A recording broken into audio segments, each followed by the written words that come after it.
Assalamualaikum. Hi. This is a quick parody video on the recent issue Forum Suara Mahasiswa. Kepada siapa-siapa yang tak tahu apakah itu parody, sila Google. Ataupun kalau malas nak Google pun tak apa, just listen, okay? Listen. Hello? Hello, test? Okay.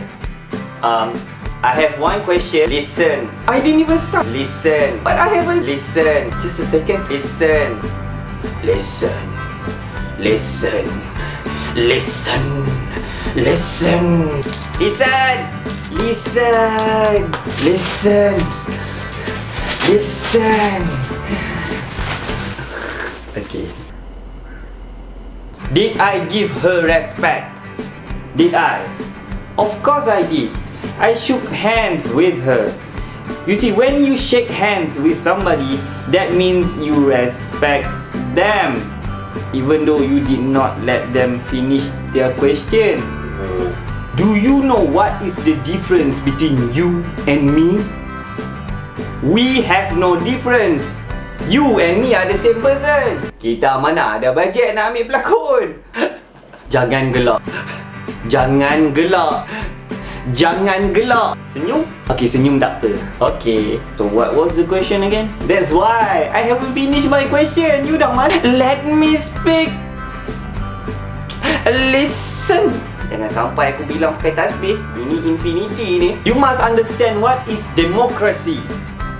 What is anarchy. What is monarchy. And make a list. A list? Listen. Setiap manusia yang ada dalam bilik ni ada pendidikan. But I'm sorry, you have the least pendidikan. You know why? Because you keep asking.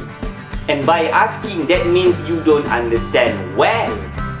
You see, these people around, they never ask. They got it straight away, like that, like right into their mind, like that, right people? Apa yang dia cakap tu? Entahlah. Tapi nampak muka yakin, Betul lah kot. Guys? Anybody? Yes! There you see? Sorry, what was the question again? I was asking on let me speak, but you will show some respect. But you just... Sorry, what was the question again? I was asking... it was about animals, right? No, it's not. Animals have problem too. In fact, diorang punya problem lagi teruk daripada problem manusia. Kucing ada masalah. Kucing minta tulang ayam, kita sepak. Kucing bukan makan ikan ke? Sebab tu dia masalah. Anjing ada masalah. Anjing boleh menggonggong. Kalau dia tak menggonggong, dia akan bercakap. Kalau dia bercakap, siapa yang nak menggonggong? Lembu pun ada masalah. Kita siap dia daripada atas kepala sampai hujung kaki. Lepas tu kita makan dia. Kejam tak manusia? Hindu tak makan lembu. Seriously. Ikan pun ada masalah. Ikan duduk dalam akuarium. Akuarium tu sempit. Kita patut lepas ikan dekat laut, bela dekat laut.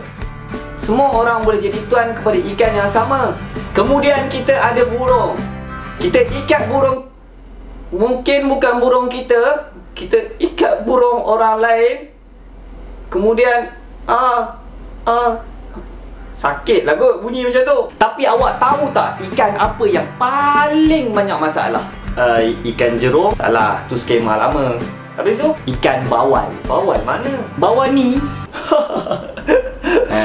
You ni asyik komplain. Tak tahu nak bersyukur ke? Tak, saya bersyukur. Alhamdulillah. Saya cuma tanya, bukan komplain. Tanya dengan komplain sama lah. Saya terjadi tanyalah, why don't you migrate into other countries yang you suka sangat tu? Like what our bright students have been doing for years.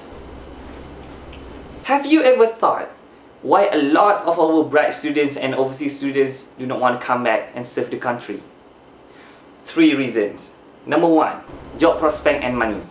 Number 2, when they ask on something or when they propose a new idea, authority like you suruh duduk diam, bersyukur ataupun berambus daripada negara ni.